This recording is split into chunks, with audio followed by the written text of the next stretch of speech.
Meantime, we turn now to what may feel more like a crawl to the White House rather than the race today. The surge of early and mail-in voting means that neither President Donald Trump nor former Vice President Joe Biden have secured the coveted 270 electoral votes needed to win the presidency. Yeah, right now, the incumbent has 214, the challenger with 237.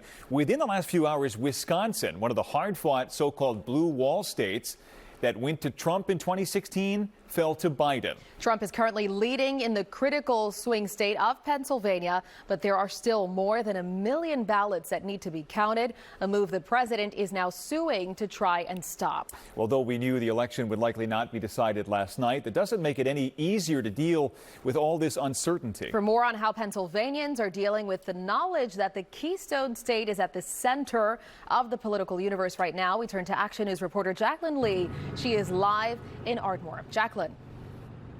Well, Jeanette and Brian, everyone had their own way of getting through last night, right? I mean, some people stress ate, other people were crying, and some people, they just wanted to sleep. But now all eyes are on Pennsylvania as we wait to figure out who our next president will be.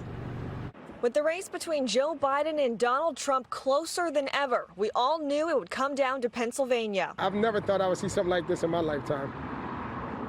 It's just, and not in a good way either. The presidential election is sitting on a cliffhanger. At midday today, 1.4 million ballots in the Keystone State still needed to be counted. I think it's pretty crazy. It's a little overwhelming. I feel kind of anxious with the results. Therapist Mark Sigmund says while we wait for the results, it would do us some good to take a deep breath, turn off the TV, and put down the phone. It's so important because what happens when you have all this anxiety going on is your system gets infiltrated by what we call stress hormones. And they make you feel on edge, high alert, your blood pressure can go up. Given how close the race is, voters acknowledged it's clear America stands divided, regardless of the winner. It's just a prolonged process, and it just got everybody anxiety up. It's just stressful. But some are choosing to look on the bright side as the political signs slowly start to come down. I feel like sometimes in an election year, it can get divisive.